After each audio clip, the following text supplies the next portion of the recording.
before I get to Powell, we got the Beige Book that came out later this afternoon or earlier this afternoon. I think I forgot. I think it was during Powell's Q&A. But the Beige Book came out more hawkish, I think, than people expected, in that the Fed's tone was a little bit more upbeat. Not that they haven't been upbeat, but they seem more optimistic on the economy, and therefore people are worried that, we're not going to get the rate cuts. Although I think the markets are pretty much accepting the fact that we're getting 25 basis points in the December meeting.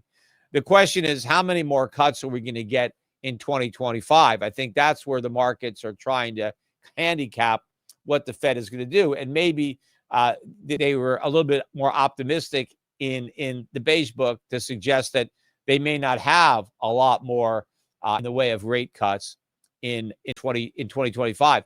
But I think that the Fed's optimism is unwarranted. And I think they're still clinging to that false narrative of a strong economy. We don't have a strong economy. It's not even close to the economy that Powell and his cohorts at the Fed are fantasizing about. If the economy was as great as Powell claims, if the labor market was as strong as Powell claims, Kamala would have won. Right? The reason she lost is because Powell is completely wrong. And he still refuses to acknowledge the message that the voters were clearly sending regarding the economy. I mean, the economy was the number one issue because it's bad.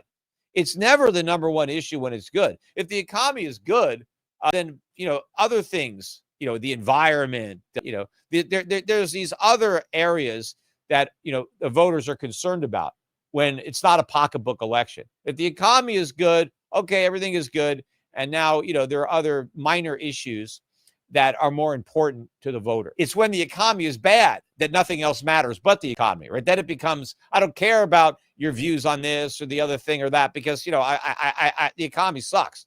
I can't pay my bills. That's what I'm concerned about. And so I gotta get somebody in who I think will improve the economy. And if I don't agree with that person on these other issues, it doesn't matter, right? Because if I can't pay my rent, if I can't put food on the table, I don't care about the environment or anything else, right? I need the economy. So the economy is not good. And in Powell's interview, he was interviewed by Andrew Ross Sorkin. He was a speaker, and it was a big event. That Sam Altman was there, Jeff Bezos. I watched some of these interviews. Altman was there early in the morning. Bezos was later, but there are a lot of big people that were interviewed at this Deal Book Summit, one-day conference in New York. And so one of the guests was Powell, right? And Andrew Ross Sorkin, right? CNBC Squawk Box guy. He was interviewing Powell. And during that interview, Powell was very upbeat, again, about the economy, talking about how great the economy is.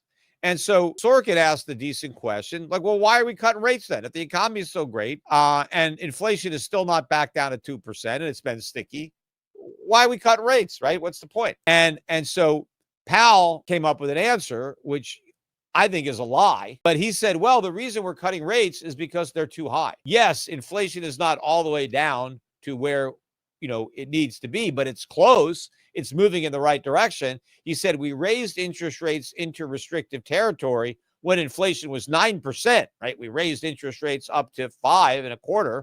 Well, now inflation's gone from 9 to 2.5. It's not 2, but it's 2.5. And so rates shouldn't be 5.5 anymore, 5.25. I mean, we need to bring rates down to a more neutral level. So he said the economy doesn't need rate cuts.